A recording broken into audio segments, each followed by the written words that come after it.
Hey there to my 14 subscribers, my future subscribers, and all the people that secretly watch me without subscribing. I've been watching the Johnny Depp and Amber Heard case, along with the rest of the world over the last few weeks, and I really want to talk about my thoughts on all of it as someone that has been a victim of toxic relationships. I know YouTube has restrictions on what words we can use, so I'll try to stick with the word toxic for this video. I will also be reading what I've already written to try and make sure I don't break YouTube's rules.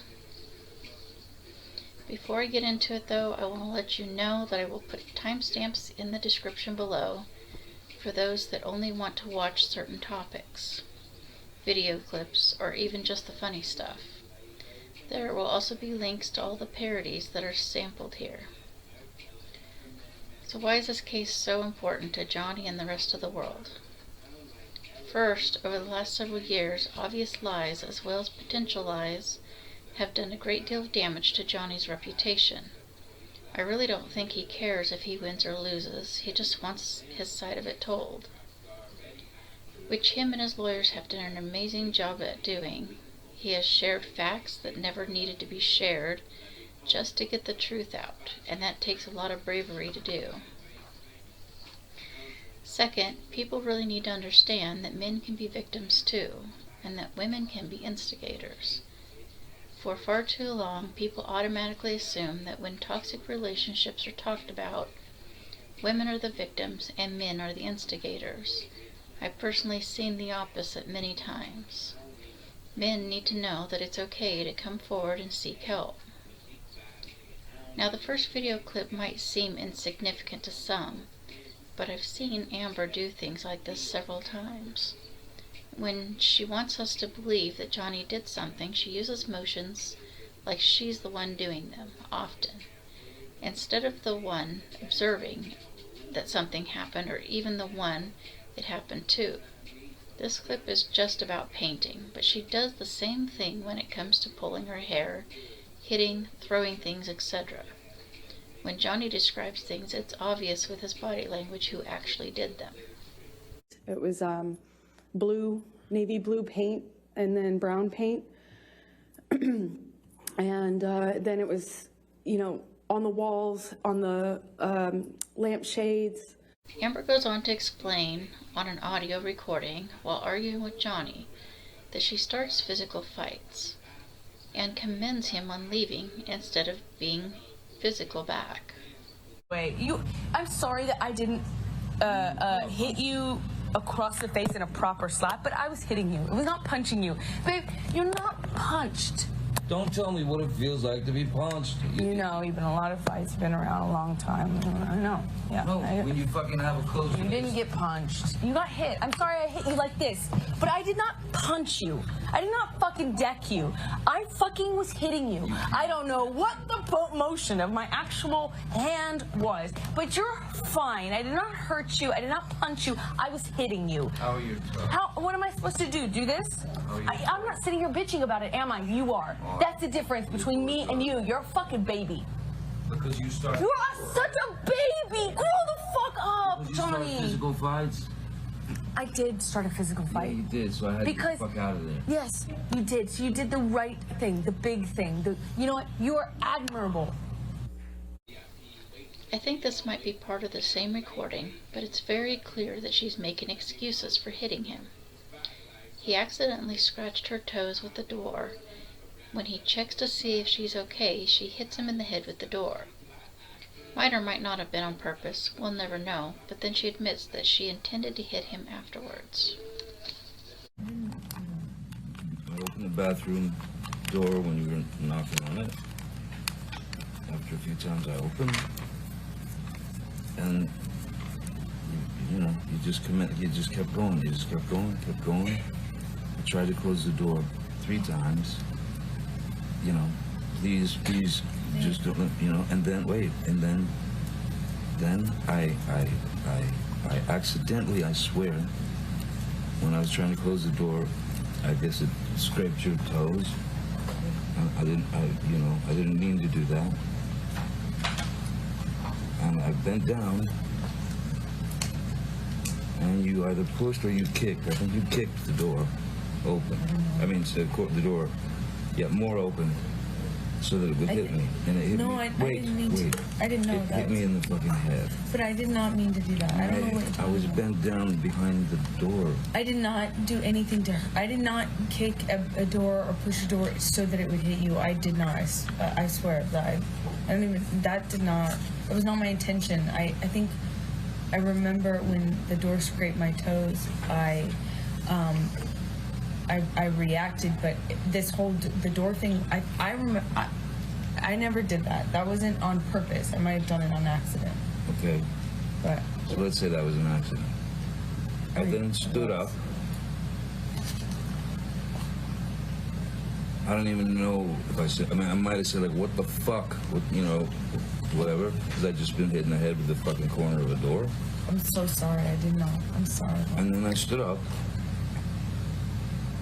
And then you fucking clocked me. I remember hitting you as a response to the door thing.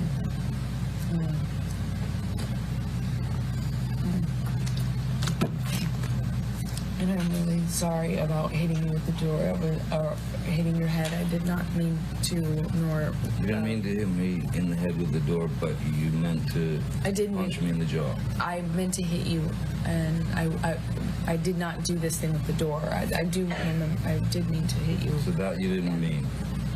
The door? No, God, no, I didn't. But punching me in the jaw. I didn't. Okay, I'm sorry I hit you. I did mean to hit you, but it was in response. I just reacted in response to my foot. I just reacted, and I'm sorry. It's below me. Your foot? That was why you punched me? Yeah.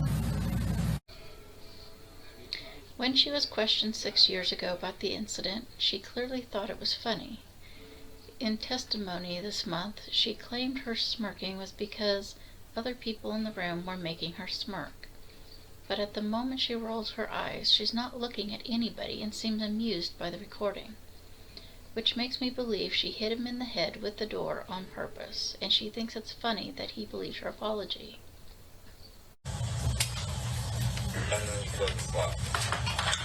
I remember hitting you as a response to the door thing. Exactly what I just told us. And I'm really sorry about hitting you with the door or hitting your head. I did not mean to, nor... You didn't mean to hit me in the head with the door, but you meant to punch me in the jaw. I meant to hit you, and I did not do this thing with the door. I do remember, I did mean to hit you. So that you didn't mean? The door? No, God, no, I didn't. But punching me in the jaw. Okay, I'm sorry. The next clip I'm really fascinated with, and I'm not really sure if other people grasp what I do. Her friend is talking like she's studying to figure out how to help Johnny. But what I feel is that she's doing what actors should do and most probably do. She is learning about the behaviors of someone that abuses alcohol, as well as the toxic way they might treat others around them. I think she was studying how to be a believable victim of an alcoholic. I took Amber with me to Al-Anon, which is it's like a sister program to AA for the family and friends and loved ones of addicts and alcoholics, which I regularly attended. So she came with me to a number of Al-Anon meetings, and she also had I think 1 or 2 phone calls with my dad's wife about how she dealt with helping him get off of his drugs and drink less, and she read a number of books about it. She was watching documentaries about it. She would listen to any radio show she could get on, like anything she could get her hands on that would give her some tools for how to deal with this, she consumed in that period. This next one is interesting for a couple of reasons. First, it's an audio that shows just how manipulative, conniving, and evil she sounds. It's actually creepy the way she talks sometimes. But also, if you watch her while she listens to it, it's obvious she's amused and concentrating on not smiling or laughing in court. Watch her mouth closely as the audio plays. She is pleased with herself. Come on. Lay it on me. What else? What else other thing do you want to add? Can't talk to You me, fucking sound lying piece of positive. shit. What? Oh, Sorry, no, I good want to know. Yeah, I want to know. Get out your Ubers out. I'm kind of waiting. You go get it. Yeah, I'll be in Wait, is there no other place for you to run in your 15 other houses to go run? Come on, go be a real married man and go deal with your shit the way that a man does. Go run to the next house. Every man does. Yeah. Go. Run away. I know it's hard to look at yourself. Fucking ridiculous I know. plan. It's The hard. panic fucking plan. It's hard. It's hard. Screwing everybody else Poor over thing. to get You're your right. fucking. I tried. get what That's you what I want. do. You're the most spoiled fucking brat. And you got everybody out here almost full, but it you're don't right. last You're long. right. I've I'm been here a sorry. lot longer You're than right. You got it because figured out. You don't have. Figure out what you have to offer as opposed to going out and get your hits out. You're right. That's what I do. Well, yeah. The last of the serious clips in this video is one of Johnny's regular lawyers. He testifies about many witnesses observing that Amber had no bruises after the event that supposedly led up to the restraining order. Johnny was out of town for about a week before a bruise mysteriously appeared, just in time to go to court. On May 21st, 2016, and I always view this as one of her central claims. It was the one she put on the cover of People magazine. It's the one she led with when she went to get her temporary restraining order. The phone to the face incident on May 21st, 2016, that's her claim, and that she was further beaten by some appendage of Mr. Depp in the face, and her hair was pulled. And she showed up on the 27th in court with a lot of bruises on her face. So there are 2 police officers, one domestic violence trained female police officer, who've testified over and over and over that there was no damage to the penthouse, which Ms. Heard claimed was destroyed. That's a direct quote, destroyed. There are, that I can think of, 9 other witnesses, the majority of whom are either neutral or actually, well, Ms. Heard's own witnesses, who have testified in various forums, various times, that there were no injuries to her face whatsoever between the 21st and the 27th, when suddenly there were bruises. Who were those 9? Let's see. Laura Divinier, Melanie Inglesi, Amber's own primary makeup artist.